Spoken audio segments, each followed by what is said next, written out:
story happened when I was around 10 years old. It was so weird that it stuck with me. I was sitting in a train station with my mom. We were waiting for a train. Nothing unusual. I was reading a magazine about H2O, an Australian show about mermaids. I remember reading about how long their tails were. It's about 16 centimeters long. That's what the magazine said. I gave the magazine to my mom. She read it and gave it back to me. Then, that number, the length of their tail, 16, changed in front of my eyes. Now, it was 14 centimeters long. I literally saw the number changing in front of my eyes. The original number was there, then it got blurry, and then it was 14. I asked my mom what the number was, and she said it was 16. I showed her that it was different. She also thought it said 16. This happened about 11 years ago. I don't even remember what I ate for breakfast, but I remember this happening, and I remember that specific number changing.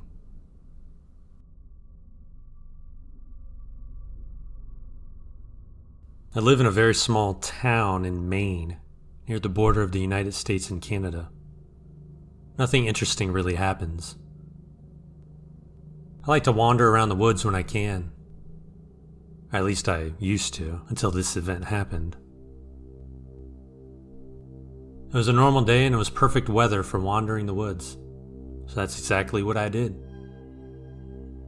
I'm not sure how much time had passed, but I know I was deep in the woods with my 1-year-old German Shepherd. I came across a fence with barbed wire all around the top, so climbing it was not an option. By this time, it started to become dark. On the other side of the fence was a really run-down looking warehouse. I followed the fence down until there was an opening. The hole was barely big enough for me and my dog to fit through. We went to the back of the warehouse, hopped up through a broken window, and started wandering inside the building. It was very creepy. I kept going until I got to the stairs. There appeared to be a fresh pool of blood right before the top of the stairs, and a long bloody trail leading down the stairs along with bloody footprints. I was scared but curious, so I walked down the stairs. I followed the trail of blood down into a dark, windowless hallway, and into a room where one of those dentist chairs were. When I rounded a corner, there was a man eating what was left of a human body. The body was placed on the chair and he was eating everything. The room was covered in blood and satanic ritual symbols. I'm not sure if the man noticed me, but I didn't care. I started running. He didn't chase me. I told the police, but they didn't believe me. Neither did my parents. I know this sounds totally made up, like something out of a horror movie, but I need someone to believe me. Anyone. Had I not experienced this firsthand, I would have totally not believed it. As it is, I have no explanation for it. 3 years ago, around this time actually, I was sharing a studio apartment with a friend. I was tidying up some of my things, and she was sitting on her bed. We were just talking while I cleaned. Suddenly, out of nowhere, I'm flung several feet in the air, horizontally. Absolutely out of nowhere. I landed on my elbow and I busted up pretty bad. My roommate started flipping out. She took me to the hospital and everything. Then later that night, we were sitting in our apartment talking about what happened when this black line starts being drawn on the wall right before our eyes. We had never had anything odd happen in the apartment before, then, or after. That was it. Absolutely insane. Before this, I didn't really believe all that much in the paranormal. I thought it was interesting, and if it were real, I firmly believed ghosts could not touch you. Now, I don't know what to think.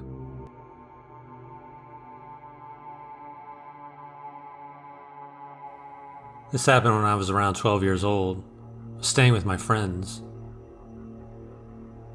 The night was kind of hectic because my friend's younger brother was acting stupid and he snuck out to the beach to goof off. I got scolded for it. Don't know why. Whatever. A bit later, we had gone to sleep in the living room. We were on an L-shaped couch with an ottoman. I was sleeping facing out to the wall, my younger brother to the hallway, and my friend's younger brother on the couch and ottoman. I was restless and couldn't really sleep. I checked the time and it was around 4 a.m. Oddly, I saw my friend's mom walking out of the hallway holding a newborn baby. I was confused. Why? Because there was no one younger than 6 years old there. I nearly called out to her but hesitated. I just watched her sway back and forth, trying to rock the baby to sleep. I hid under the covers because the scene did not make any sense. The next morning, I asked the mom if she was out in the middle of the night. She looked at me puzzled and said no. My heart dropped when I realized she was wearing the same pajamas, too. So, did I see my friend's mom? If not, who did I see? And why did I see it with a newborn baby when there wasn't a baby anywhere around?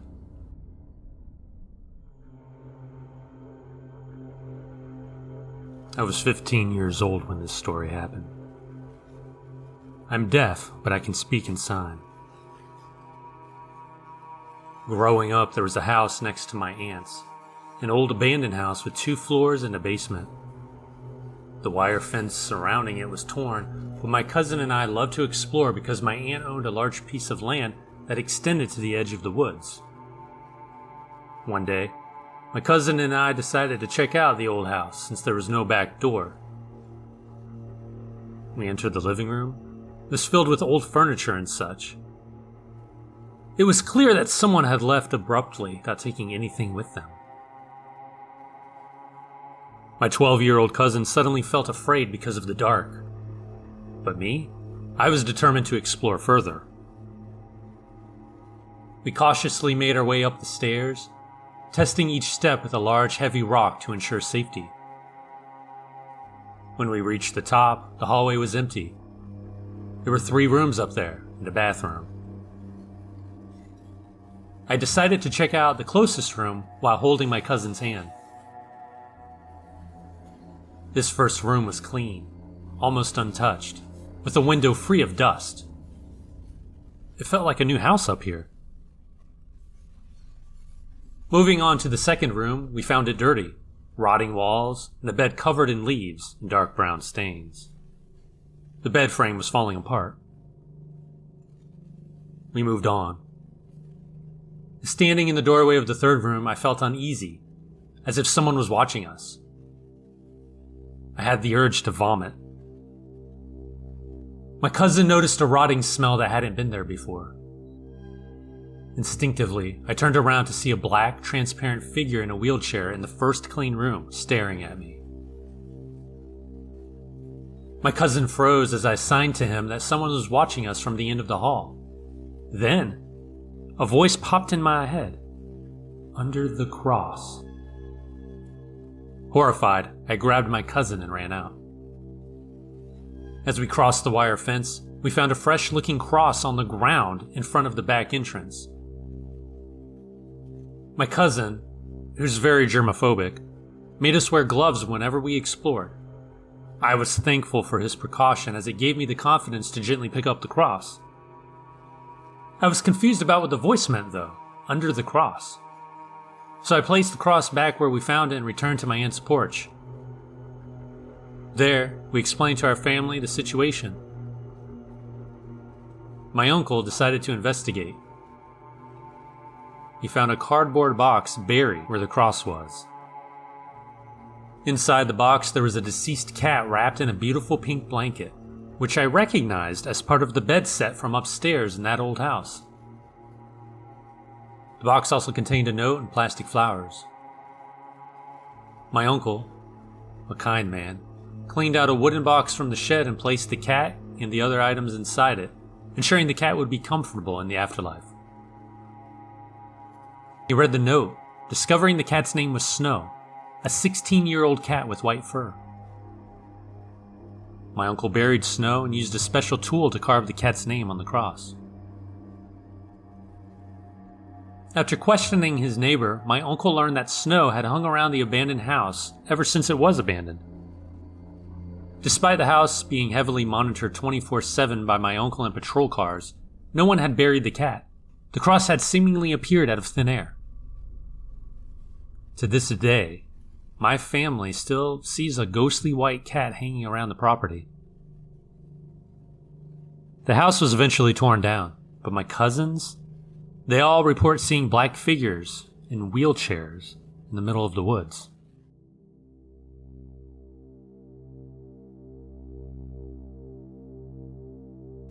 I'm originally from California. My entire family lives in Los Angeles. However, when I was 2 years old, we moved to a small town in Texas.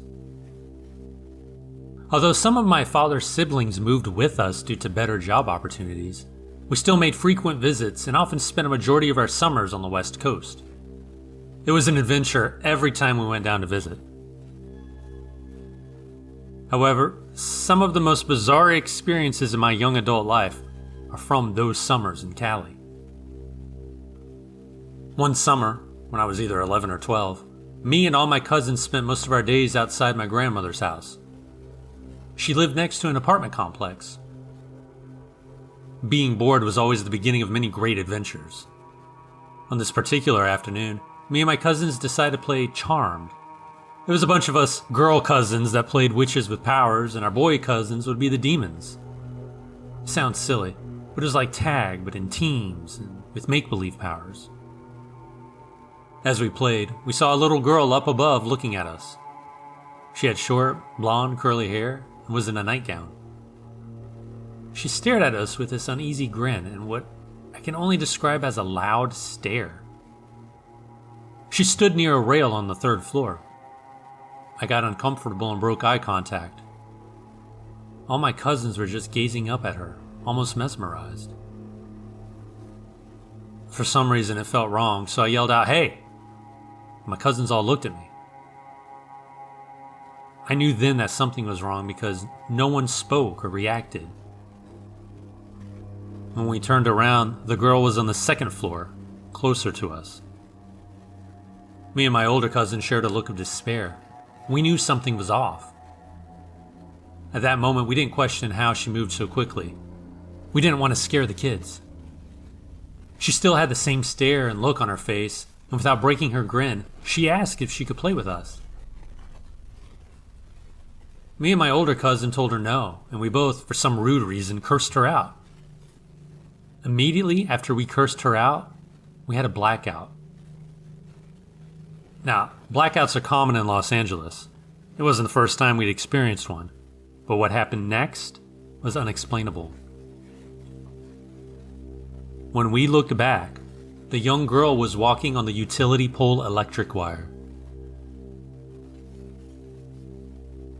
We could see her squatted over, almost like an owl, and she stared at us and continued to stand up and walk away. We all ran inside, and shortly after, the lights came back on. We never saw that little girl again.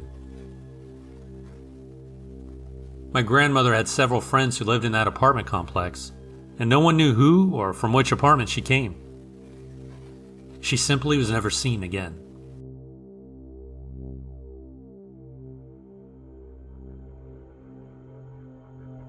I've grown up in the same house ever since birth.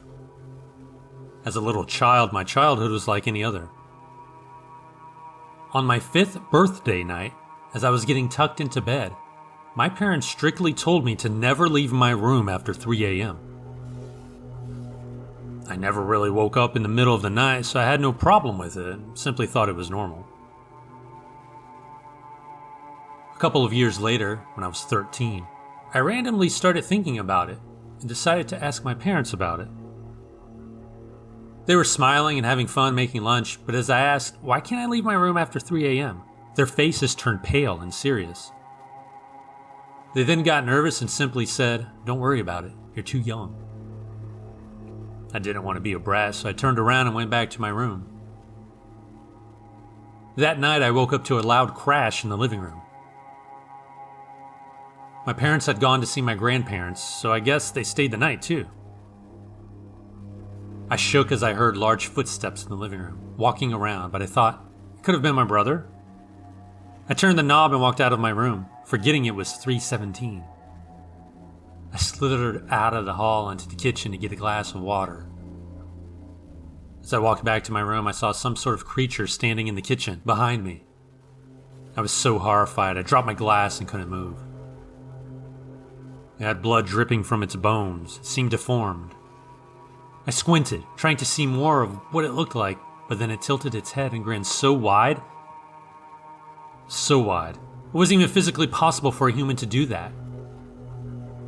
It got on all fours and crawled towards me. I bolted into my room and locked the door. I grabbed my cat and ran into the bathroom and locked that door. A few minutes passed and the door to my room broke open. Now there was a banging on the bathroom door. I shook in fear, wondering what would happen if it broke the door and got me. But then the banging stopped. I heard a window break. Then what sounded like the front door close. I'm now 16 and I never leave my room after 3 a.m. In fact, I never leave my room until I see sunlight. If you're ever in Los Lunas, New Mexico, take my advice. Never leave your room after 3 a.m., no matter where you are. And if you do, be prepared to run.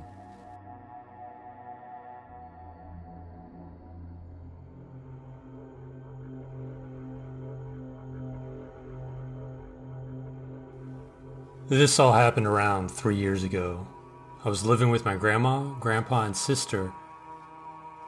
Their house was surrounded by trees with only a few neighboring houses. One of these neighbors had passed away and left their house abandoned. The former owners, a married couple I knew from childhood, always gave me the creeps. The wife, whom I'll call Molly, and her husband, whom I'll call Ricky, both passed away. One night, while sitting in the driveway playing my guitar, I felt an eerie sensation of being watched. I glanced over at their abandoned house and swear I saw a shadowy figure peeking around the back. From that moment on, I avoided going outside at night. Another strange incident occurred when I was playing Skyrim on my computer late at night and received a frantic call from my sister. She was hyperventilating and crying, unable to articulate what had happened. Fearing for her safety, I grabbed a golf club and cautiously investigated, only to find her sitting in my car in the garage. She explained that she had heard a blood-curdling scream outside, causing her to panic and seek refuge in my car. But me, I didn't hear anything. After this unsettling event, we decided to explore further by using a Ouija board. Despite the risks, we were eager to communicate with any spirits present in the house.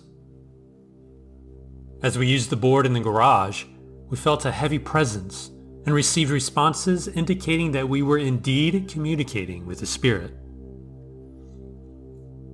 When we asked for the spirit's name, it spelled out RTD.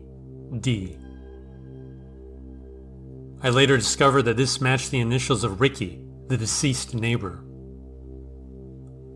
Finding his obituary confirmed our suspicions and left us both shaken.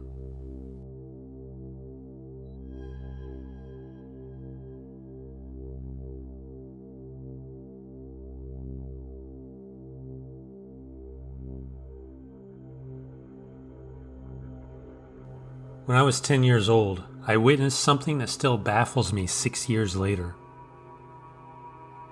I was outside playing with my friends Nate and Donnie, enjoying our time together in our neighborhood. It's important to note that the area where I live has only one entrance and exit, meaning any vehicles entering must pass through this point.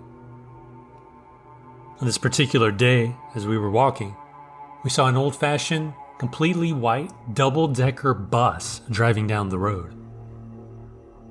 We stopped in confusion because it seemed impossible for the bus to be there without entering through the entrance, which it didn't. Inside the bus, there were two individuals.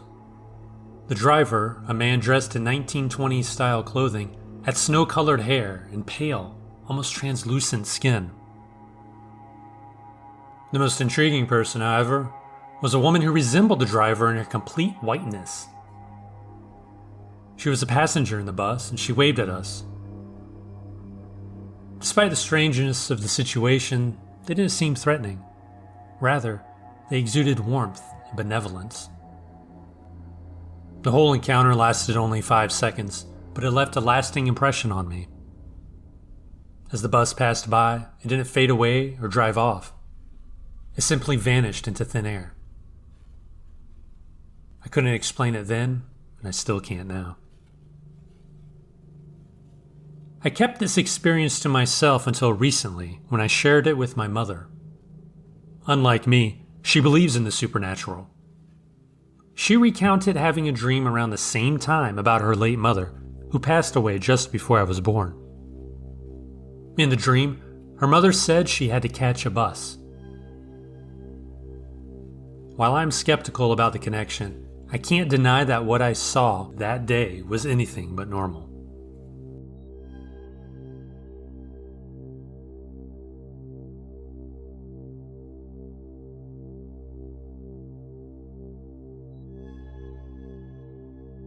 When I was about 4 or 5 years old, we visited my aunt's house for the day. My aunt adored me and always made sure to spend quality time with me. Their house was separate from others and had a children's park nearby, which my aunt often took me to during the day. That night, as I slept beside my mother, my aunt quietly woke me up and led me by the hand to the park next to the house. It was late, perhaps around 3 a.m. She pushed me on the swing without saying a word. Despite my young age, something felt off. My usually lively aunt was silent and wore an expressionless face as she swung me. Afterwards, she silently guided me back to bed beside my mother. As a young child, I didn't question the strangeness of the situation too much. However, years later, I vividly remembered the event and knew it was no dream. When I asked my family about it, they insisted that it couldn't have been my aunt. Some suggested it might have been a jinn, a supernatural being, that had taken a liking to me. While I'm uncertain about the jinn explanation, I can say with certainty that it was not my aunt. She wasn't prone to sleepwalking, and her behavior that night was unlike her usual self. Though tales of jinn are common in our area, I've never heard of one showing affection toward children. Perhaps it was not a jinn, but some other mysterious entity. Regardless, the experience remains a puzzle to me to this day.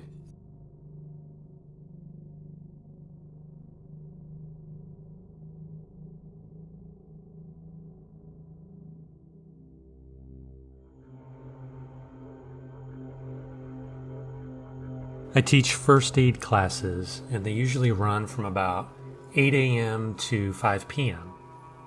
However, I always aim to conclude the class promptly at 4 o'clock to allow sufficient time for students to complete their exams and to avoid staying late.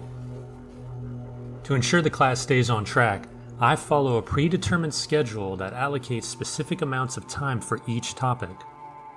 I keep a written plan detailing the time allotted for each section so I can monitor our progress and ensure we stay on schedule. On one particular day, I realized that we were ahead of schedule throughout the entire day, which gave me extra time for exam review with the students. By 3:30, I anticipated having a good half hour for review before the exam. However, when I announced the start of the exam review, the class informed me that it was actually 4:30 and they requested to proceed directly to the exam. I was confused. It was 4:30? It should have been 3:30. I somehow lost track of an entire hour. I checked multiple timekeeping devices like the classroom clock, my wristwatch, and my phone, all of which confirmed that it was indeed 4:30. This left me feeling unsettled, but I maintained my composure and proceeded to distribute the exams. As someone who has taught these classes for 5 years and has honed my scheduling skills, this experience was unprecedented. I typically avoid deviating from the planned curriculum to prevent time overruns. The sudden loss of an hour without any apparent explanation has left me wondering if it was a glitch in the Matrix or some other inexplicable occurrence.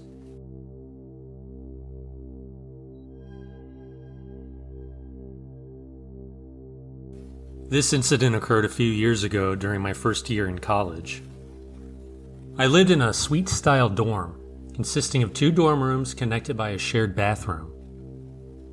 While my suite mates in the other room were lax about locking the door to the hallway, I always made sure my room's door to the bathroom was locked to prevent unauthorized entry.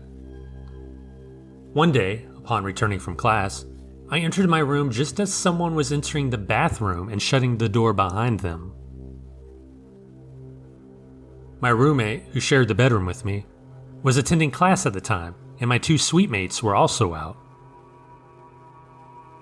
Reacting swiftly, I closed my door, rushed through the hallway to my suite mate's door, and opened it. This action took just a few seconds. However, upon entering their room, I found it empty. There was no one in the bathroom either.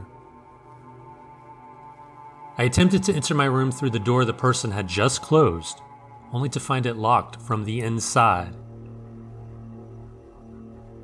Despite my certainty of witnessing someone enter the bathroom and hearing the door close behind them, there was no trace of anyone having been there.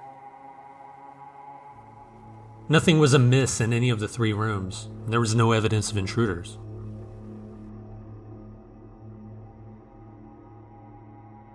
So this happened a few years ago when I was about 23 or so.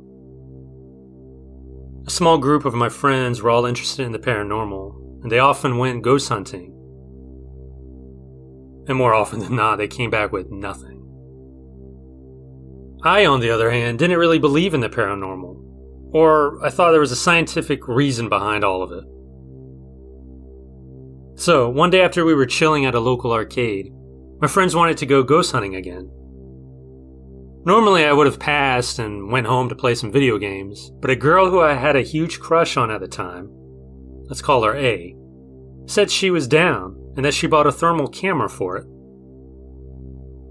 So, wanting to be around her more, we set off for the night hunt.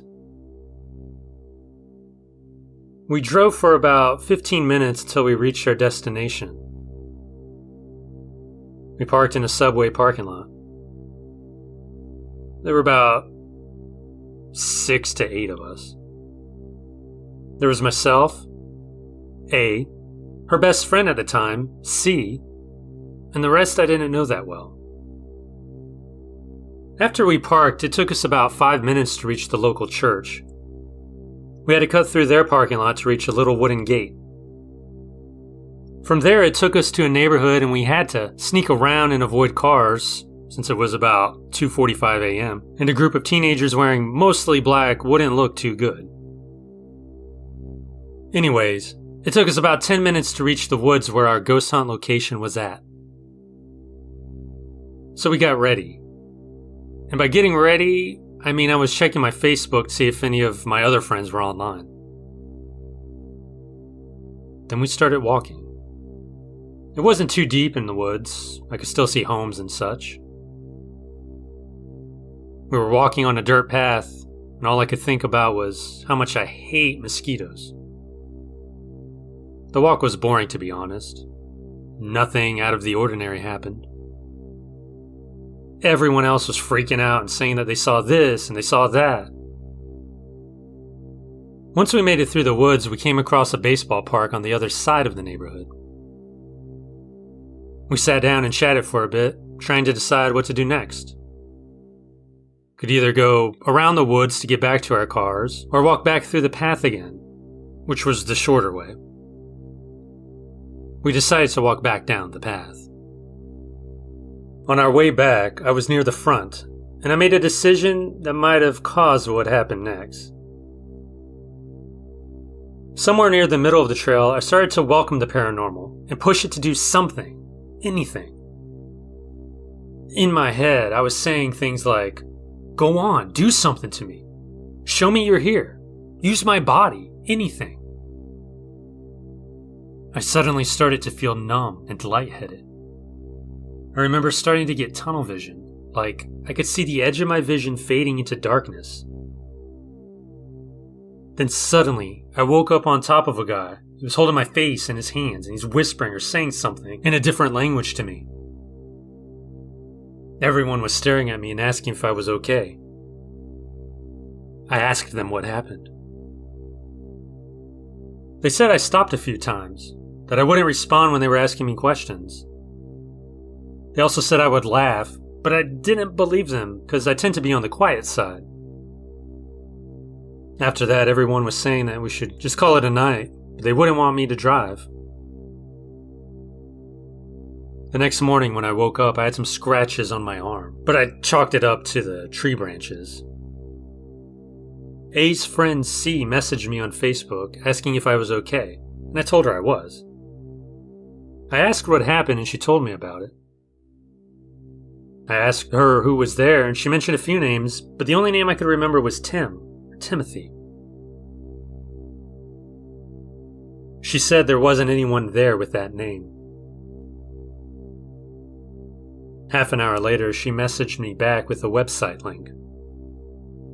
When I clicked on it, it opened up a missing child's page for a kid named Timothy.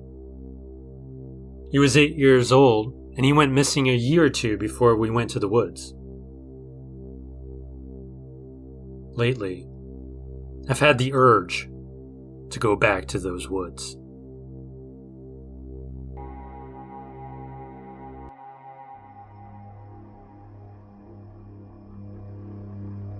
I used to live on a street not far from a very old Church of England church. It was about 80 meters away, and it's even documented in the Domesday Book. One early evening, as I glanced out of my front window, I noticed a streetlight positioned in front of the church entrance. It emitted a warm orange glow and was surrounded by a magnificent oak tree. It created a very picturesque scene. What I witnessed next was anything but ordinary. The streetlight began to move, swaying so much that it collided with the branches of the tree, causing the entire canopy to sway. The pole seemed to tilt dramatically, almost as if it were being pushed or toppled over. I shouted to my mom, convinced that children or vandals were behind it. I watched as the streetlight moved in an arc, nearly touching the ground before returning to its original position. I was certain it was the work of unruly kids, so I rushed and put on my shoes. My mom and I made it to the streetlight. There were no signs of any disturbance or damage. The streetlight stood firmly cemented in the ground with no indication of any disruption around its base. Despite our attempts to wobble and push it, it remained steadfast and immovable. What did I see? Did I really see the street lamp bend and touch the ground?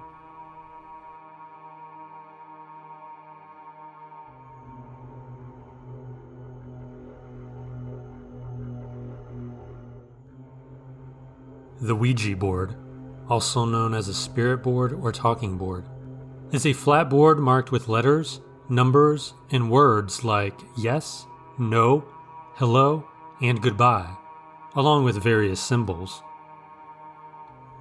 It uses a planchette, a small heart-shaped piece of wood or plastic, to spell out messages during a seance.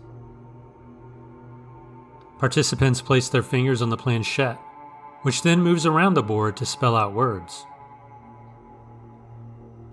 The name Ouija is a trademark of Hasbro, but it is often used generically to refer to any talking board. The scientific community criticizes the paranormal and supernatural beliefs associated with Ouija, labeling them as pseudoscience. The movement of the planchette is best explained by the ideomotor effect, where unconscious movements of the participants control the pointer. Many mainstream Christian denominations warn against using Ouija boards, considering them a satanic practice. Some religious groups believe they can lead to demonic possession. Occultists are divided on the issue. Some see the board as a tool for positive transformation, while others echo Christian warnings and caution inexperienced users.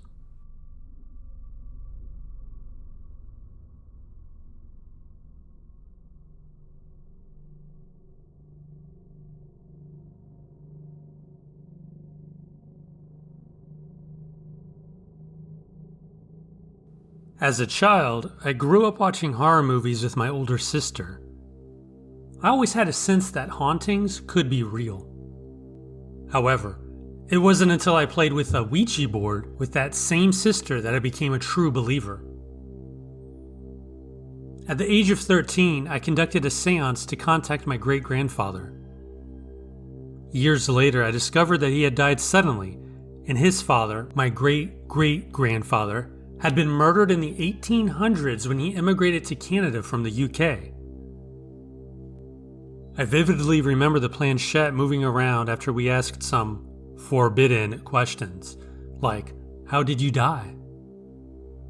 My sister became frightened and urged me to stop moving it. We abruptly ended the session without properly saying goodbye. As the years passed and my sister moved out, I found myself as a deeply depressed teenager. Strange occurrences began happening in my home. Glasses would smash in the kitchen, the rocking chair would rock on its own, and I witnessed a kitchen chair being dragged across the floor and positioned as if someone were sitting in it, watching me. I often felt a chilling sensation of being watched in the basement, where the seance had taken place. Once, a book fell on my head, seemingly out of nowhere. There were other times when I was awakened by my dog barking, only to find myself alone in the house, with the bedroom door opening by itself and pushing against me as if someone were trying to enter.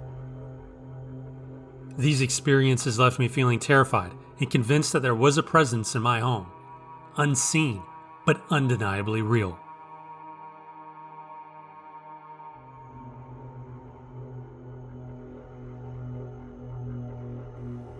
This all happened around 3 years ago. I was living with my grandma, grandpa, and sister. Their house was surrounded by trees with only a few neighboring houses.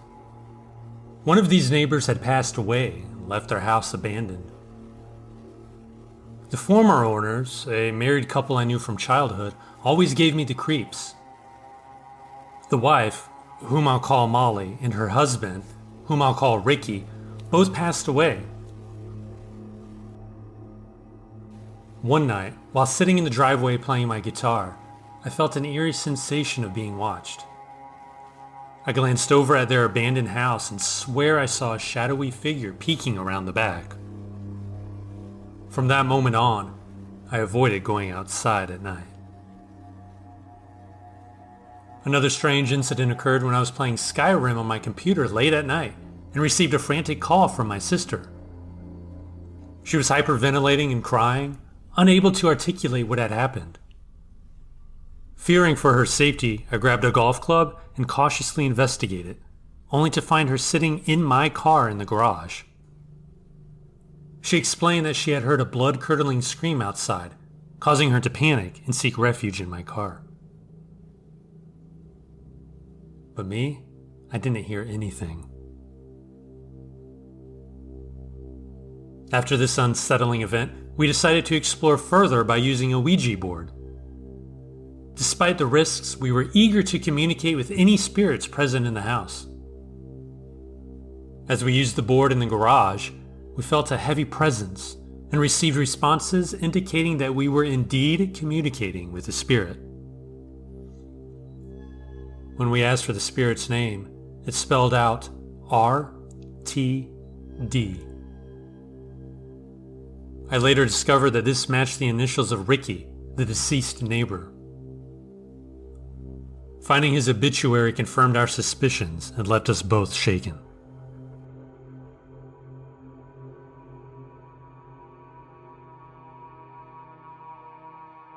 At the tender age of 10, I became obsessed with Ouija boards. Unable to afford one, I resorted to creating my own makeshift board in the secrecy of my room. Little did I know the horrors I would unleash. Months passed after my futile attempts with the homemade board. Frustration turned to fear. A strange phenomena plagued our home. Shadows slithered across the peeling wallpaper like serpents. Whispers echoed through the cracked floorboards, and objects levitated in defiance of gravity, casting long shadows in the dim light of dusk. But it was one chilling encounter that haunted my nightmares, a faceless specter, its eyes burning with malevolence, lurking in the darkness of the hallway, its presence palpable like a cold draft on a winter's night. Terrified, I sought solace in my room, but the darkness followed, seeping through the cracks like a malignant fog. My grandmother dismissed my fears as childish fantasies. By the time I turned 13, I was a mere vessel for the darkness that had taken root within me. A prisoner in my own body, I watched helplessly as it twisted my thoughts, poisoned my mind, and drove me to unspeakable acts of violence. My mother, sensing the darkness that had claimed her child, sought help from a local psychic. What she learned chilled her to the bone. My homemade Ouija board had become a gateway for an entity, one that hungered for my soul. Determined to save me from damnation, my mother embarked on a harrowing journey to reclaim my shattered spirit. Armed with ancient rituals and blessed relics, she waged a war against the darkness that threatened to consume us both. As she cleansed our home, I resisted, my mind a battleground between light and shadow, my body racked with agonizing spasms. But my mother's love was a beacon in the darkness, guiding me back from the brink of oblivion. With a final incantation and a touch of holy water, she banished the demon from my soul. I collapsed, exhausted, broken, but free from the clutches of darkness. Since that fateful day, I've embraced my newfound gift. Each haunted house, each demonic presence, I face with grim determination, knowing that I can carry within me the scars of my past. The echoes of my struggles, a constant reminder of the fragility of the human spirit. And though the shadows may still linger at the edge of my consciousness, I refuse to let them consume me.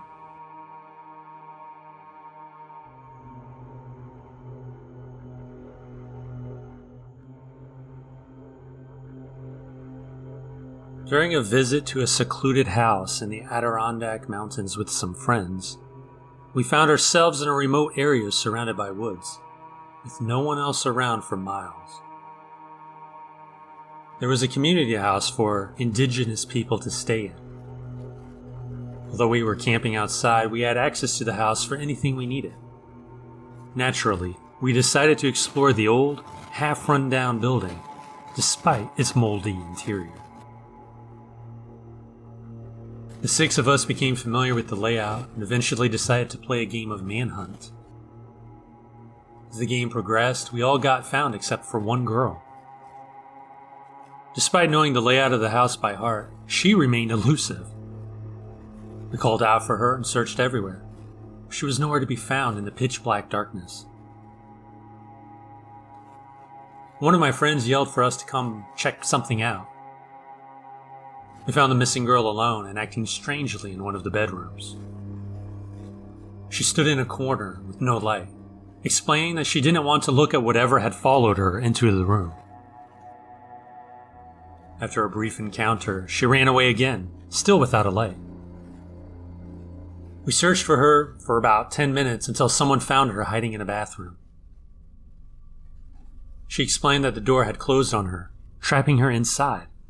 She couldn't get out. Despite our attempts to open the door, it seemed stuck, leading us to believe the doorknob was broken. She remained inconsolable for the rest of the trip, refusing to share what had chased her around that night.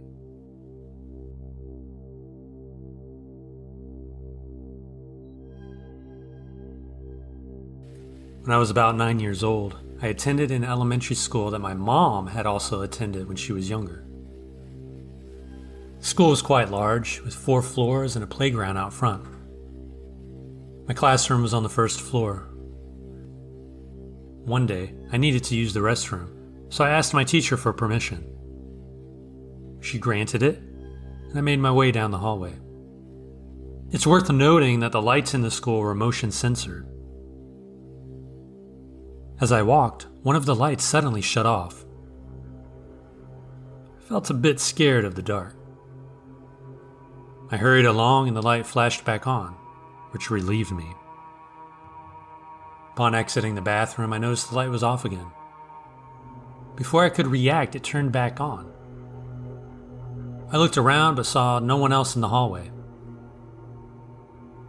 Just as I was about to rush back to my classroom, the light shut off once more. Then I saw it. A huge black figure, not standing, but slithering along the floor like a snake. I was terrified and ran straight back to my classroom without looking back. I left that school when I was 11. It was later demolished to make way for apartment buildings. There were rumors among the kids that the school was built on a burial ground, but I'm not sure if that's true.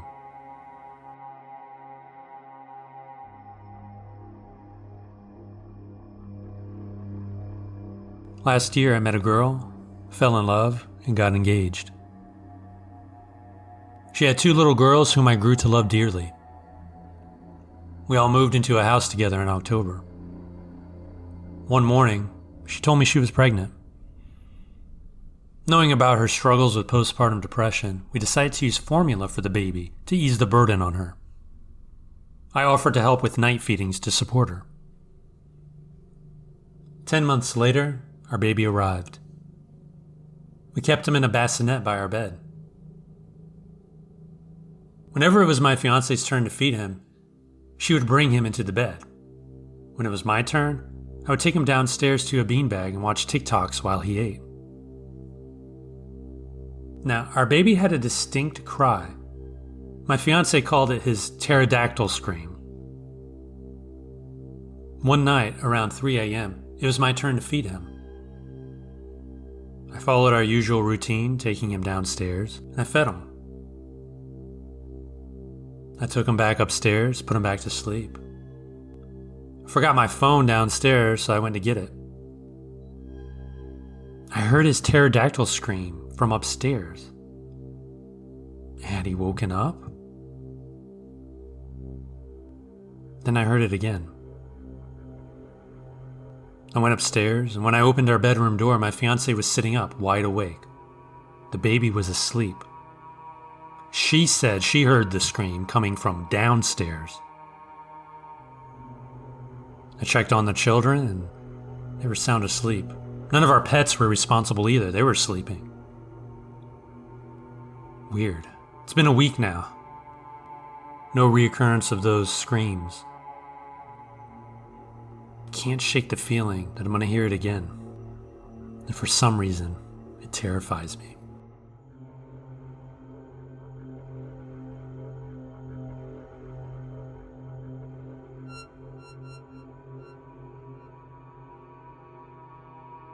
Back in 2018, me and my dad went to explore an abandoned manor house.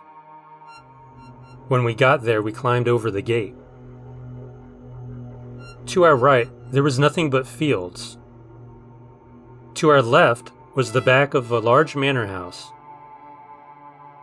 Lights were on in almost every room. Cars were parked at the back, It was a very well-lit, clean, beautiful, and clearly lived-in home.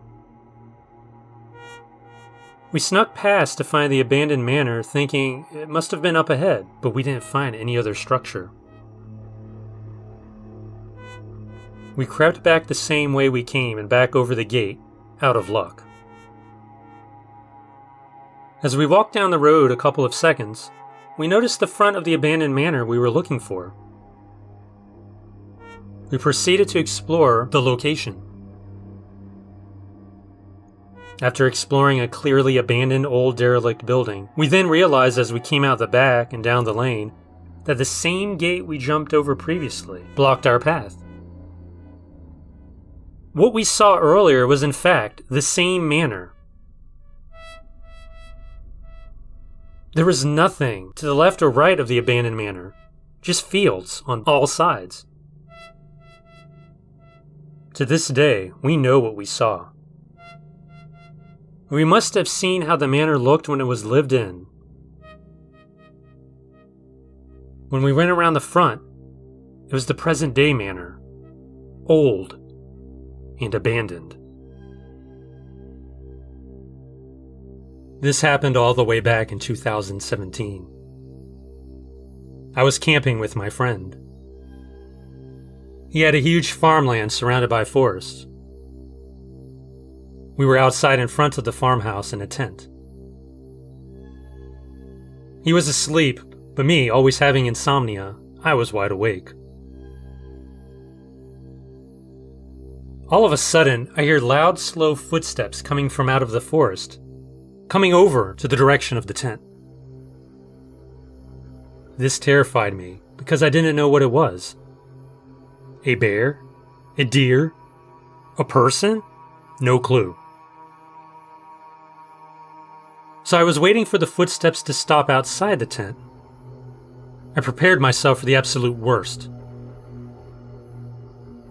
The footsteps moved past the tent. After hearing those slow, loud, methodical footsteps come out from the woods and then go past us, curiosity started to eat away at me. When I was a kid, I was stupid. I unzipped the tent and quietly peeked my head out to see if I could see anything. I looked all around the tree line, the house, everywhere. I couldn't find the source of the footsteps. I was just about to put my head back inside when I spotted something that didn't make sense. Behind the farmhouse to the right is the actual farm. And next to this farm, a pole. I saw what looked like a 30-foot tall grayish-silver pole standing next to this farm. It was shiny, glistening in the moonlight. I studied this weird structure up and down, confused, because I knew damn well I would have noticed this 30-foot tall pole bizarrely placed inches away from the farm earlier when it was daytime. But I didn't. After looking at this strange object really hard, I realized that the pole had arms and legs. They looked like rods, perfectly straight, symmetrical in proportion with its size and stature. It looked so smooth and round. It looked like it was stretched out. I don't know how to explain it. I then realized that it was doing something. It was spinning in a circle. Ever so slowly. I was dumbfounded. I had no idea what I could possibly be looking at. All of a sudden, this 30-foot tall, shining, spinning, pole-like humanoid thing took an uncomfortably long step back into the woods, still spinning ever so slowly, still glistening and shining in the moonlight. I had no idea how to react. I was at a complete loss for words. I just kind of went back into the tent and laid on my back until the sun came up. I had no sleep at all. After that day, I never hung out with my friend at that farm again. I don't know what it was. Trick of the eye? A black stick man? Your guess is as good as mine.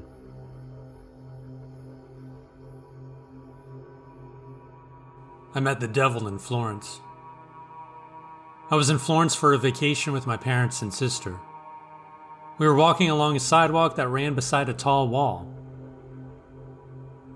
It was evening, and the streetlights tinted the road in yellow. I was joking with my family. My parents were a bit ahead of me on the sidewalk. From the opposite direction, a young man approached us. He wore a gray hoodie with the zipper up. The hood was pulled over his head.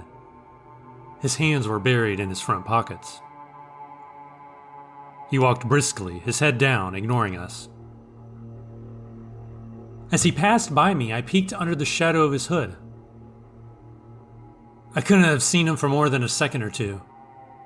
The sensation I felt stretches the memory and has scarred me to this very day. I was struck by the deepest panic I've ever experienced. His face gave me goosebumps. I can't describe him as anything other than a man who evolved from rats instead of apes. He was completely covered in tawny, glossy fur, like that of beavers, with a long downward bent nose ending in a rat's snout without whiskers. His tiny eyes were like marbles, black. I've never managed to find anything online that resembled what I saw. I waited for him to walk away before telling my family what I had seen. I have no way to prove that what I saw really existed. All I have to show for my experience are the goosebumps in my arms and the hair standing up on the back of my neck. That man carried with him the most overwhelming terror I have ever felt.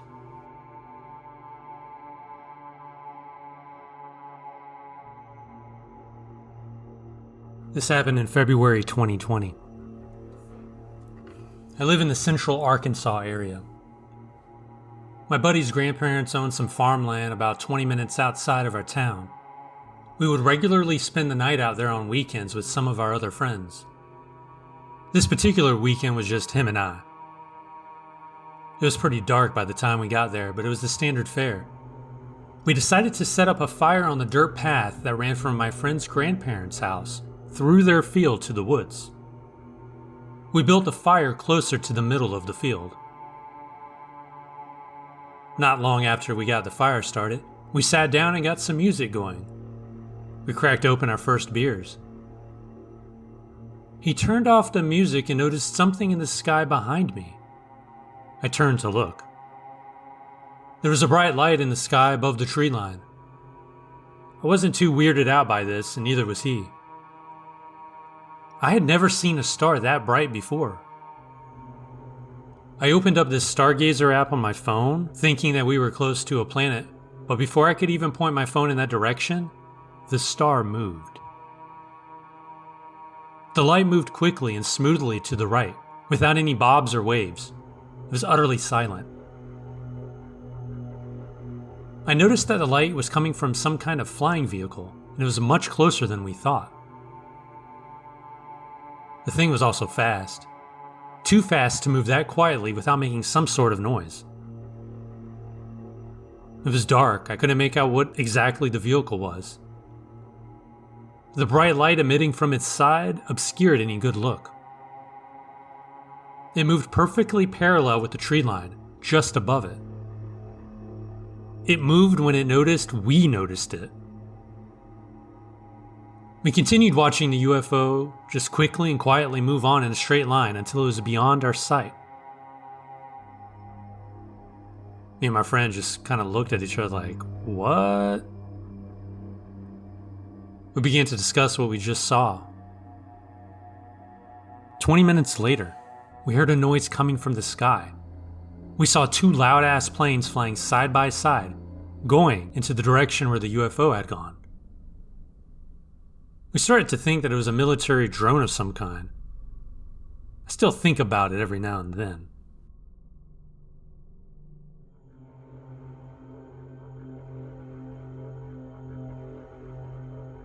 When I was a young child, I had 3 imaginary friends. They were shadows on the wall, distinct heads and shoulders for each, but they blended into one. I remember many times I'd be laying in my mom's bed and jabbering away at them. I'd see them out of the corner of my eye quite a few times over the years. I stopped seeing the imaginary friends around first grade. However, I've started to see something similar lately. My boyfriend and I were staying at his parents' house. It was nighttime and they were gone. My boyfriend was upstairs. I was on the patio smoking a cigarette. They had a hot tub and the steps for it were right in front of the glass doors leading into the kitchen. I was sitting on those stairs and the kitchen light was on. It was a very bright light. I saw an incredibly tall figure walk from my left to the right into the kitchen. It was definitely what you would think a shadow person would look like. It was very black. Yet, when it went more into the kitchen where it should have thrown a shadow, there was none. Where it walked from was just a wall. There were no vehicles in the neighborhood passing by at that time either. Nothing at all to play any tricks of light. Were my old friends back?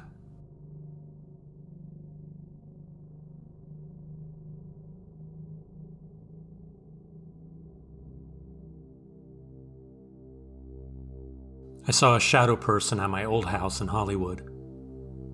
The building was about 100 years old and had 55 units in it. If any building had had a lot of turbulent residual energy, it would be this one. I'm sure a lot of crazy stuff has gone down there over the years.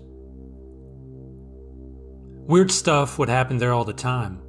I would hear whispering in the living room, especially when I was in the kitchen and my back was to that room. I lived in a corner unit on the 3rd floor. The building had thick brick walls. Once, a drawer flew out of my dresser and landed several feet away. I had my foot grabbed in the middle of the night. Cabinets would open by themselves sometimes. I also watched a towel slide along a perfectly flat rack by itself. Once I was sitting in the living room watching TV. I like to watch with lights on. It's better for my eyes. The light was not casting a bunch of crazy shadows everywhere. From where I sat, I could see the hallway. I saw a full shadow figure walk down the hall into the spare bedroom. It unnerved me enough to get up and check the room. There wasn't anybody in there. It creeped me out. I stayed up for a long time that night. A few months later, I came home, and there was light shining in the cracks around that door. I knocked on the door, opened it. Every single light in the room was on. I turned off all the lights and shut the door. It made me really uncomfortable, like someone was invading my space and trying to mess with me. The place was really weird. I'm glad I don't live there anymore.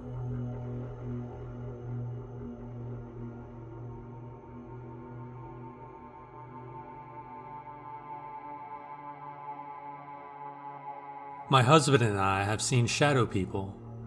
There was never a negative energy associated with them. On one occasion, I saw a black mass that looked hunched over and moved from a doorway towards the interior of a room. On another occasion, I ran into my bedroom, and though the light was off, I could see a completely pitch black head and torso in front of my closet. I almost ran into it. It appeared to step back before disappearing. A week or so after that experience, my husband was getting ready for work pretty early in the morning. He didn't want to turn on the bedroom light to wake me up. However, I was still awake because he was moving around. He sat at the end of our bed putting on his socks. He got up quickly and started to walk towards the door. When he took one step, I heard a plastic bag in the corner of the room crumple. My husband practically sprinted out of the room. When he got home from work, I asked him what happened, how I could hear a bag moving in the morning when he wasn't anywhere near it. He said he saw shadow legs from just the torso down, and when he got startled and jumped up, the legs quickly walked backwards and moved into the bag in the corner before disappearing. I asked my reverend what he thought of shadow people, and he mentioned that it could just be a spirit visiting. While many people see white lights, or white ghosts, it takes a lot of energy for a spirit to manifest into appearing, drawing energy from its surroundings to form a shape.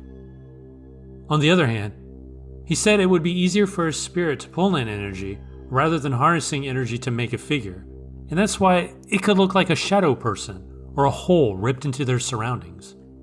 At any rate, these shadow things didn't scare me or my husband. They seemed harmless.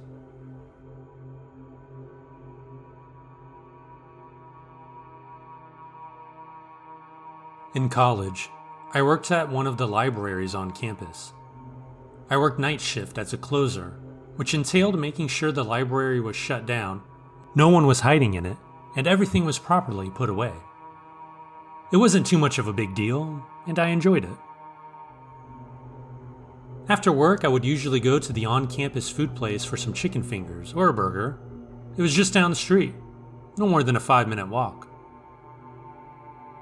I began to notice that there were often people ahead of me walking very strangely.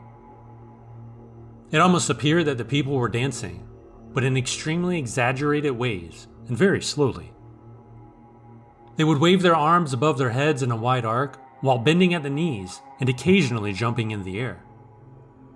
It seemed like they were on drugs or drunk, which were both highly probable on this campus, so I mostly ignored them.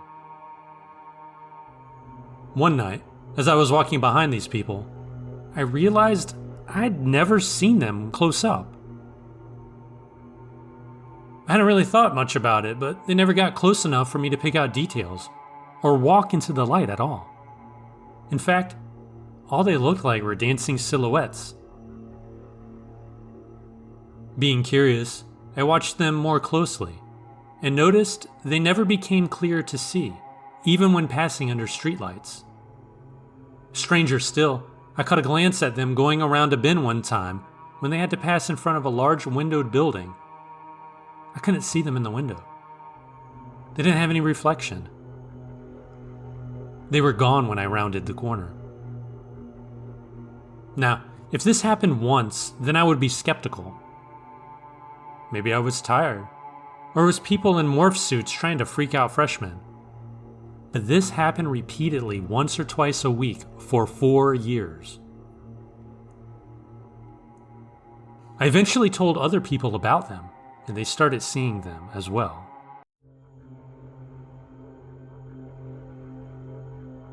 I was around 16 years old, living with my family in Levine, Arizona. Our family included my 2 younger brothers, my mom, and my stepdad. One late night, I found myself downstairs in our 2-story house. I was looking for a snack.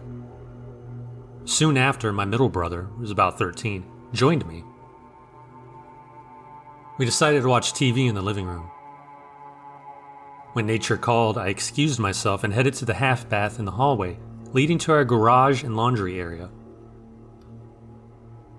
As I was in the restroom, my stepdad came downstairs and addressed my brother, telling him to go to bed. However, his tone turned puzzled as he asked, "Who's in this bathroom?" "It's me," I replied.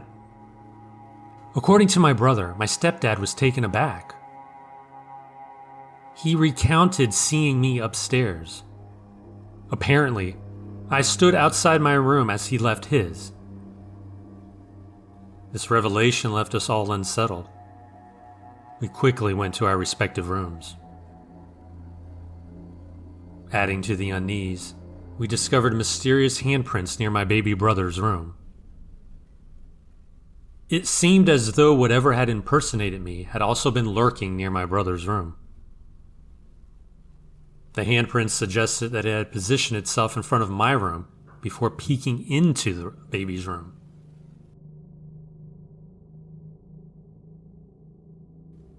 In 1985, during my second year of college, I lived in an upper floor of a co-ed dorm in Arkansas.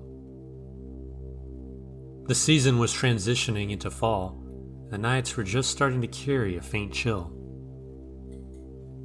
One late Friday night, I returned home after dancing and partying with friends. Upon arrival, I found every spot in the parking lot taken, forcing me to park my car down the hill behind the dorm. Despite nursing a hangover, my friends convinced me to venture out again on the next night. The private parking lot and the street in front of it were well lit by large streetlights. As I traversed the parking lot and stepped onto the sidewalk, I noticed a couple walking towards me, arm in arm. They appeared to be dressed for a night of revelry. As I approached them, intending to step aside to let them pass, I made eye contact with the man. His eyes caught my attention immediately. They were red. I don't mean just the whites of his eyes. His entire eye seemed to emit a red glow, reminiscent of an animal's eyes reflecting in a spotlight at night. The woman's gaze also revealed the same eerie red glow. I ran to my car, and drove off to continue the night's festivities. I didn't share the experience with anyone, fearing they would dismiss it as a figment of my imagination. Over time, I pushed the memory to the back of my mind, until one evening while conversing with my spouse, it resurfaced like a haunting nightmare.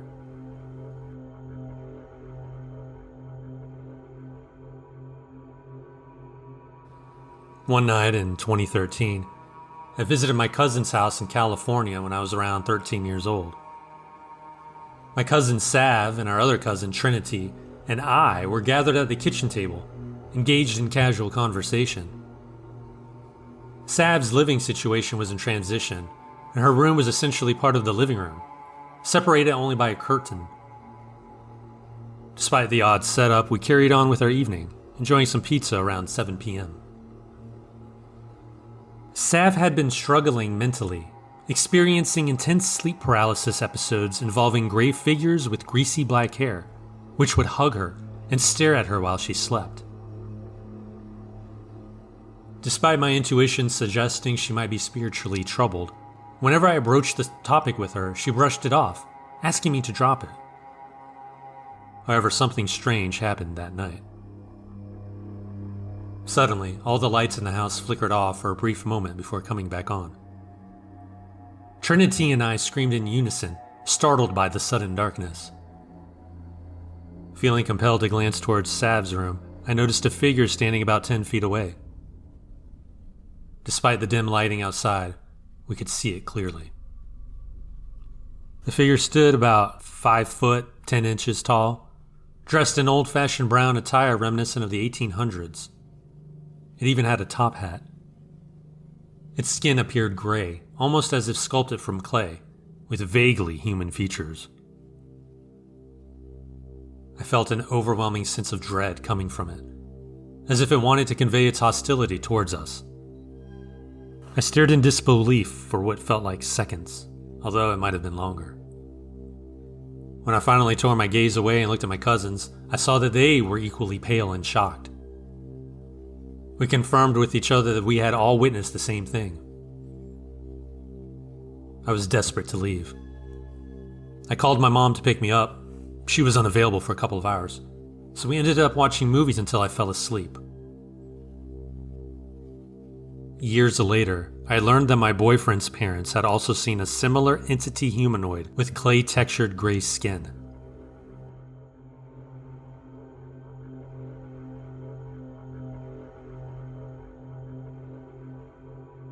So this happened maybe 2 years ago. I was working as the night manager of a local grocery store. It had been one crazy day of business. It was probably around 10 p.m. and the store was finally slowing down, so I finally had a chance to go to the restroom. Let me give you the layout of the store. When you come into the store, you come into the front entrance and then turn to the left and walk into the store. The produce department is the first one you see, and if you go to the right, you'll go down a hallway to the break room and the restrooms. So I walked into the far stall in the restroom and do my business. I then heard a voice of a child say, "Hello?" I wasn't really paying attention, so I thought he was talking to someone else. Then he said hello one more time. This time, I figured he was talking to me. So I left the stall. The boy was dressed up really nice. He was maybe 5 to 7 years old. Had on blue jeans, a dress shirt, and a tie and a blue vest. Hair was well groomed. He said hello again. I said hello. It was really odd. I didn't hear the door open or shut. The door to the men's room shut hard and always slammed shut.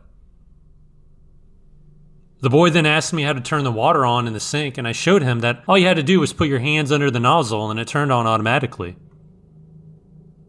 I asked him if he had a parent waiting, and he said his mom was. I said, "Okay, be safe," and I put a stepping stool up for him so he could use the sink.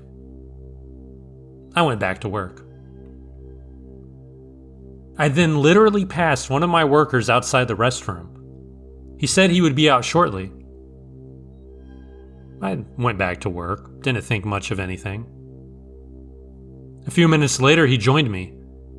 I asked him if he saw the little boy washing his hands, and he said, "What little boy?" I thought he was joking, so I told him about the little boy. He said there was no one in the restroom. So I went looking for the kid. I went back to the restroom, but figured he wouldn't be there. I went through the entire store looking for him. I had 2 people working in the front of the produce department just outside of the hallway. I asked them if they saw the boy, and they both said no. The boy would have had to walk right by them. I walked the entire store looking for him and his mom. Saw no one. I asked everyone who was working, and no one saw them. I then went to loss prevention and had the guy go over the footage in the store. Saw me go into the restroom, but saw no little boy or mother. Saw me come out, and then my worker come out. We looked at all the footage on all the cameras, and the little boy and his mom were never seen.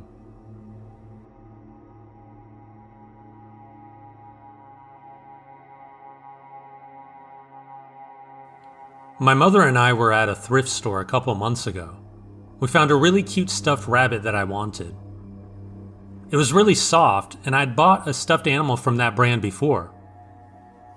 My mom got it for me. Immediately, I got a kind of weird vibe from it for many reasons. Not bad, just weird. I noted how it was in almost brand new condition, but it had clearly been owned before. The whiskers were kind of clumped together. I couldn't fathom why someone would donate it. I still sleep with stuffed animals because it's comfortable. I decided to sleep with it that night because, again, it was very soft. Now, it's important to note that I have relatively normal sleeping patterns. I'm honestly a heavy sleeper a lot of the time, and it takes a lot to wake me up in the middle of the night. That being said, I woke up at least a dozen times, and every single time without fail, the stuffed animal that should have been caged in my arms was sitting up in bed with me, staring at me. I immediately told myself it was nothing. I was just tired. It was still creepy. Due to paranoia because of my OCD, I decided to move the animal from my bedroom to the living room for when I fall asleep watching TV on the couch. At some point in the afternoon yesterday, I took a nap on the couch with the stuffed animal and then got up later and went about my life. I was in and out of my bedroom and the living room, and the rabbit had not moved once. I reached for my main stuffed animal so I could take a nap in my bed. Then I noticed the rabbit. I can guarantee with 100% certainty I never moved the animal from the couch. I hadn't even touched it since my nap earlier. I haven't been able to sleep since, even if I had my mom move it back to the living room. It's 7 a.m. and I'm going to try to take a nap now, but I don't think I can ever sleep again.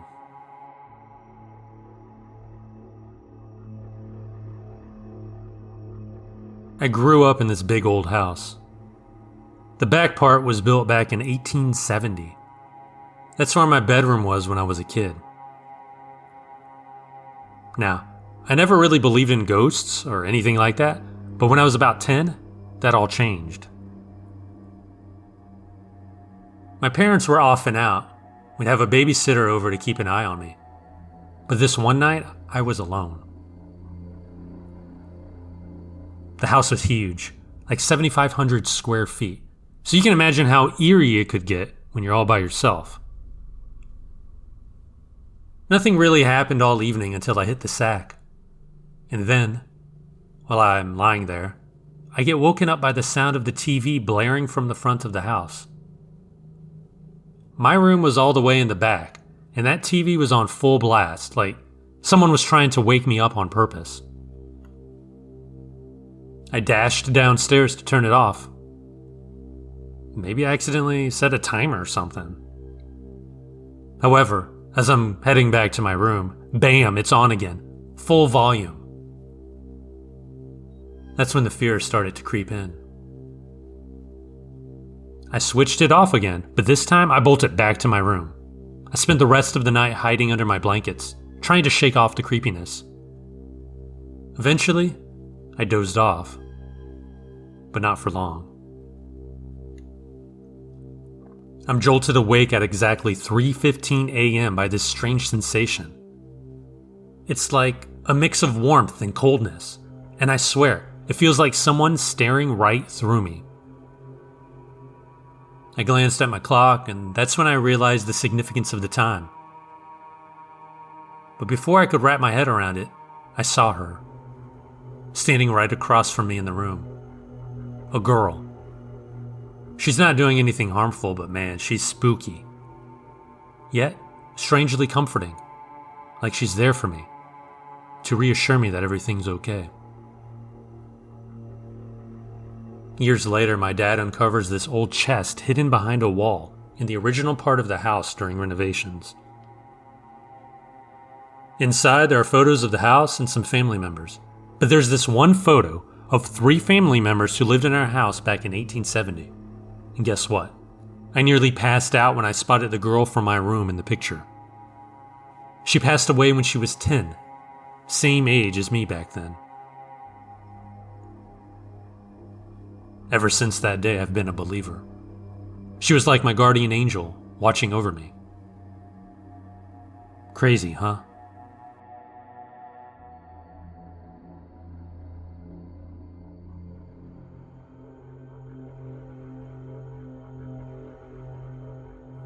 My aunt, uncle, and cousin lived in a 2-story house. I was often over there for holidays and parties. This one July 4th, their neighbor threw a block party. We were all invited over to have fun, swim, and barbecue. Halfway through the barbecue, I had to pee. Nobody had their homes open to the block party. Everything was contained to the streets and driveways. I decided to walk across the street by myself to use my aunt and uncle's bathroom. Before I left, they warned me about something they named Shadow. All they said was, "Watch out for Shadow." I tried to be quick and get back to the festivities, so I used the bathroom on the first floor. I finished and began to leave the house when I heard footsteps upstairs. I should have been alone. My first thought was that somebody had come in while I was peeing and they had to use the bathroom, so they went upstairs. I called out, "Hello?" No response. I began walking up the stairs to see and noticed all the doors were closed down the only hallway. I opened each door to check, found no one. I walked back downstairs and heard the upstairs toilet flush. I went to check, but as I stepped up on the stairs, I heard running footsteps coming toward me. I turned and booked it outside, and as I did, I saw a shadowy figure cross the upstairs bedroom window. Needless to say, I was terrified of the house, and now I tried to avoid it at all costs. Later, my aunt let me know I had angered shadow, and my aunt, uncle, and cousin were being aggressively harassed after I left.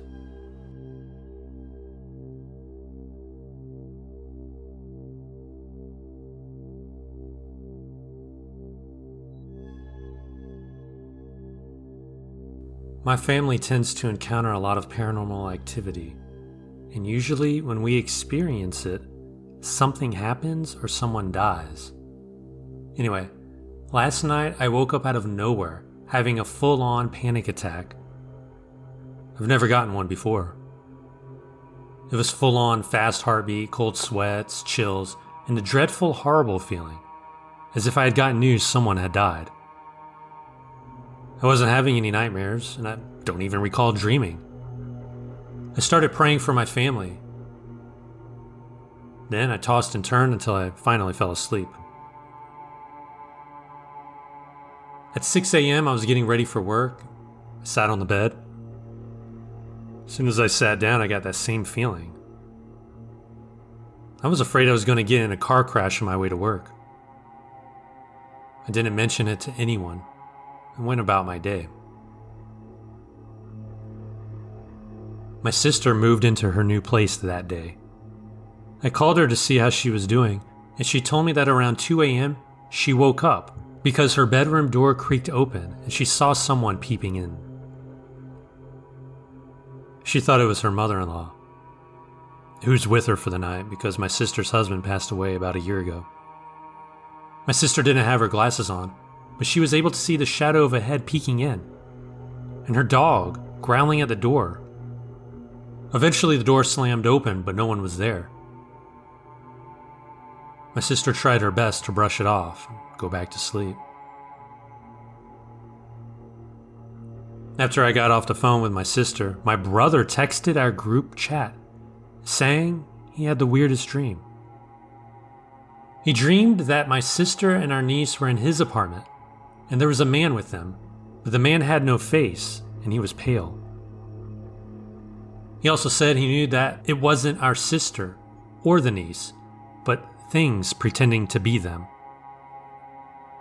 He said he felt it very vividly, and he kept telling them to go away because he knew it wasn't them. But they kept mocking him. Then he woke up. All of our encounters happened at the same time. Now, as I mentioned before, when paranormal stuff happens, it usually means a life-changing event like a family death will occur soon. This all happened last week. I'm still waiting for something awful to happen.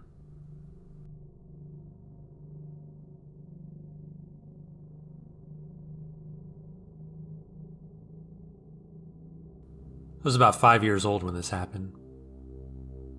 I remember having a dog called Jessica, and I loved her.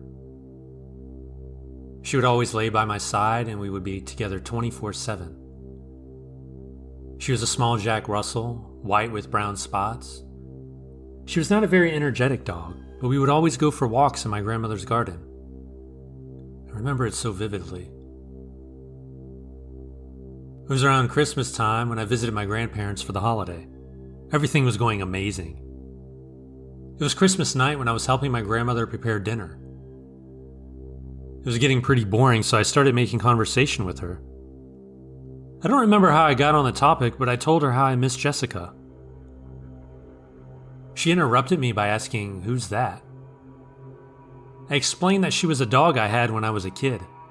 She was white with brown spots, and how we would do everything together. I really missed her. My grandma was shocked and could barely get her words straight. She finally asked, "How?" Confused, I asked her what she meant by that. She told me that I never had a dog named Jessica. She didn't understand how I'd even know that name.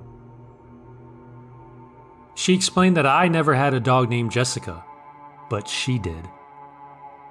She used to take her for walks in her garden. Jessica with brown spots.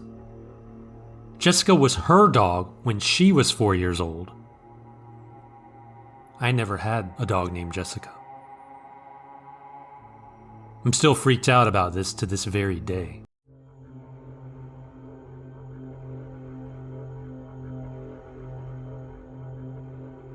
I was sitting on the couch in the living room at around 11:30 p.m. I had just gotten home from work and was absolutely drained, so I was sitting there kind of staring off into space.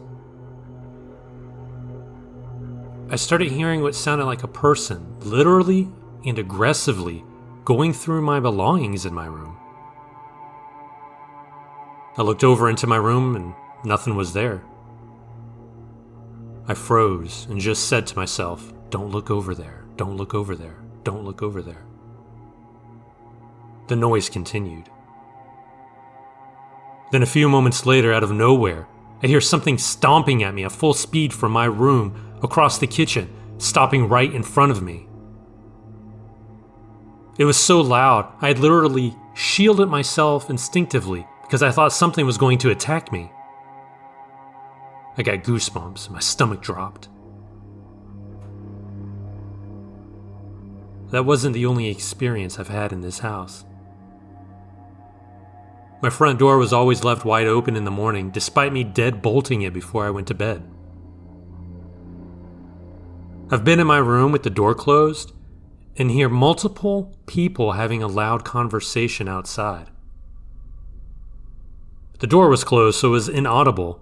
I couldn't make out what they were saying. Other times, I've heard people coming up my stairs, dragging their bodies against the wall as they walked up. I have no idea what's going on.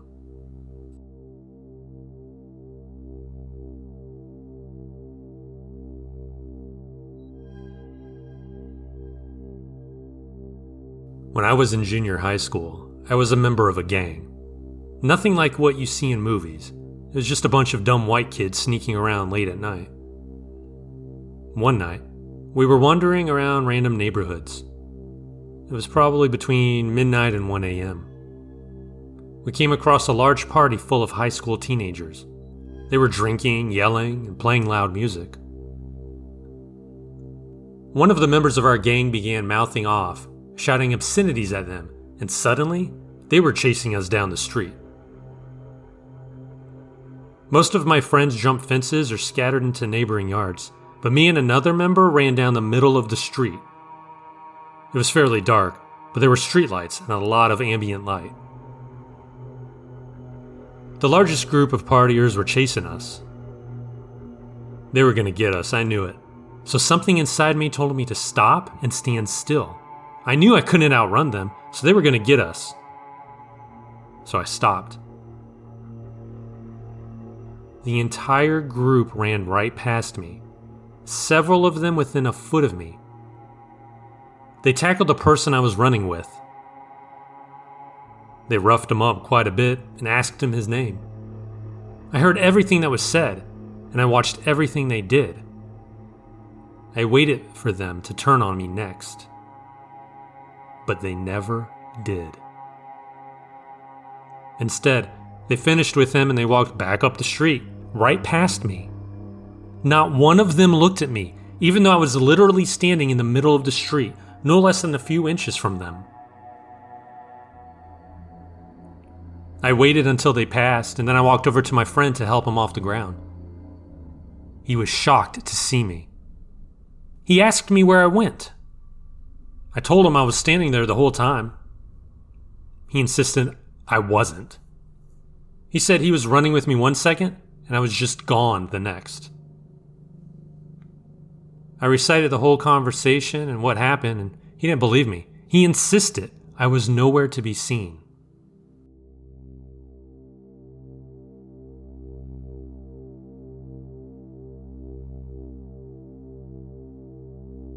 I work from home, and my wife is a freelance photographer.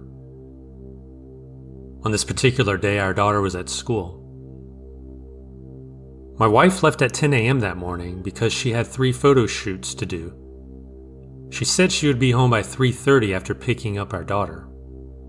So we said our goodbyes, and I continued to work. At 1:30, I heard the garage door open and then close. I assumed it was my wife making a quick stop. Either way, I poked my head out of my office and saw her walking towards our bedroom. I assumed something happened because she was wearing a different outfit. I went back to my desk and finished whatever I was working on, and went to our bedroom. I saw her in the shower. I figured she probably made a mess or was sweating and wanted to refresh herself before her next shoot. I didn't say anything, I just left her alone. She got out of the shower and looked at me, smiled, and I smiled back. I went back to my office and continued working. 15 minutes later, I received a text from my wife with a picture.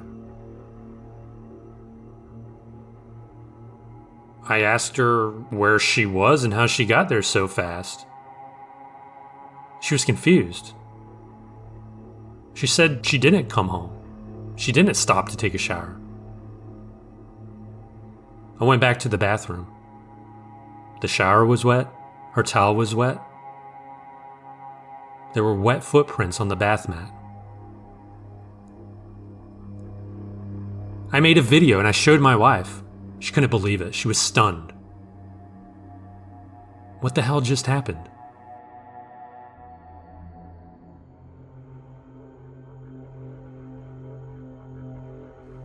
When I was around 12 years old, I was about to start high school. I didn't want to. So I reckoned I would just run away and never go to school. At about 11 a.m., I left home with a blanket in my bag, some water, and my laptop. I was gone for about 8 hours. About halfway through the day, I was walking along the Hutt River when an old fella on a bike rode up to me. I got scared and thought he was going to kidnap me, but he just stopped and asked if he could introduce himself. I said no, but he continued. He said that he was a man of God and asked me if I believed in God. I didn't want to get murdered, so I said yes. He then told me that he had discovered that he was the herald of Satan. He was chosen to be the Antichrist. He told me to have faith in God and that he knew I would not believe him. He could barely believe it himself, as he was a man of God. He then said that things were going to get really interesting soon. To this day, I fear he's going to be a terrorist or something.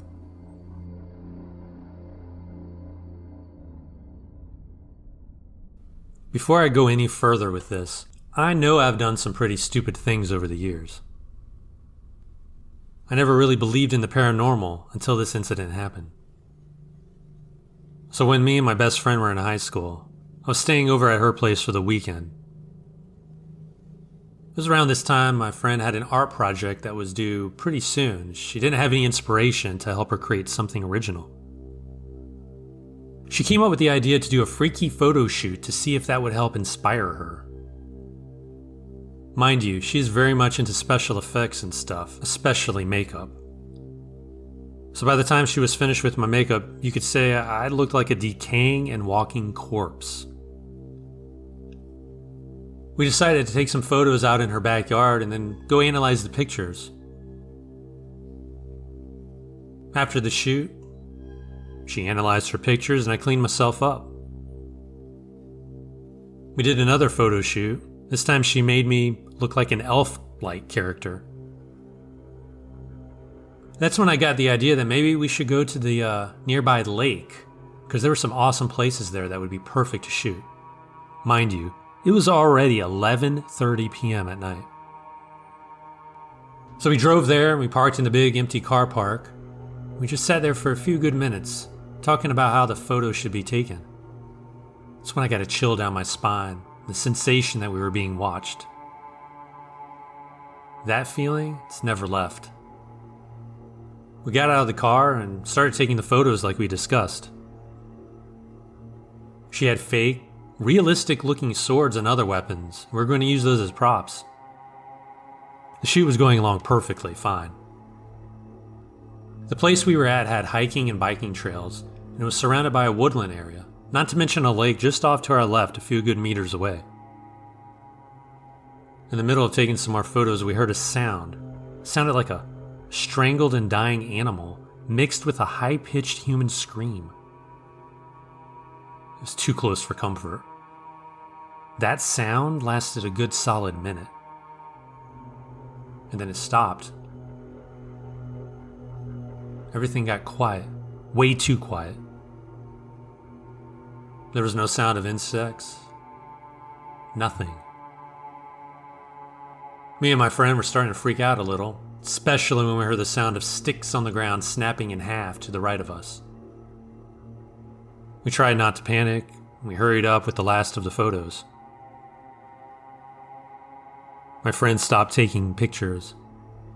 She was just standing and looking past me, terrified. She told me to slowly come over to her, and whatever I do, don't turn around. When she said those words, I instinctively looked behind me. 10 meters or so from me was a long, stocky, but lean black figure that wasn't quite human or animal by the looks of it. I wished I hadn't looked. Whatever the hell that thing was behind me definitely wasn't friendly at all. We knew had we bolted, the thing would have caught us. We just knew. So, we calmly picked up our belongings and slowly walked back to the car. I don't know how we did it. We got inside of the car and locked the doors, looked out the windshield, nothing followed us, nothing was out there. We quickly hightailed it out of there, and once we were back on the road, I looked in the side mirror and saw the figure standing motionless in the middle of the road watching us leave. Once back at her place, we quickly went inside and locked the doors, shut any open windows, and locked them as well. That night, and into early morning, we could hear scratching and tapping on the windows.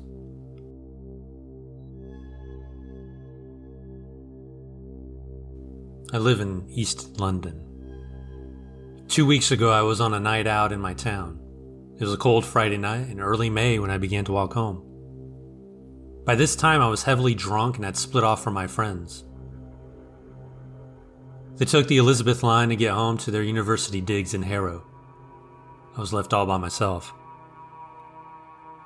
As I started to walk to the bus stop, which wasn't far from the club, I noticed a tall, skinny man with his head in his hands, sitting on the red plastic bench at the stop.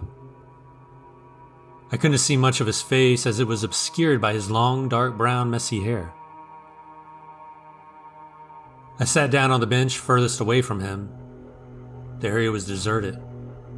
The guy gave me the creeps. I sat and waited for the bus. I scrolled through TikTok, try not to look at the guy. Suddenly, my focus was interrupted by the sound of sobbing coming from him. His head was still in his hands, and he was sobbing uncontrollably. I glanced at the man several times before deciding to scoot over to him and put my hand on his shoulder. And keep in mind, I was still drunk. He looked up at me, and I gotta admit, I thought he was quite handsome. That was until I was hit by his breath, which was a foul stench, a mixture of cigarettes, vomit, and tooth decay. He had thick, furrowed, dark eyebrows, short yet unkempt stubble, and tears rolling down his face. I asked him if he was alright. His facial expression changed, and he let out a loud smoker's cough. Wiping his tears away, he looked at me in the eyes and simply said, "I've hurt a lot of people." At this point, I started to sense the vibe was off, so I asked him what he meant. I felt the alcohol starting to lose its effect on me. He told me plainly, "I've killed someone." My heart sunk to the bottom of my chest. I thought he was joking or lying. He went on to confess to me that he had killed a 17-year-old boy after arranging a gay encounter with him.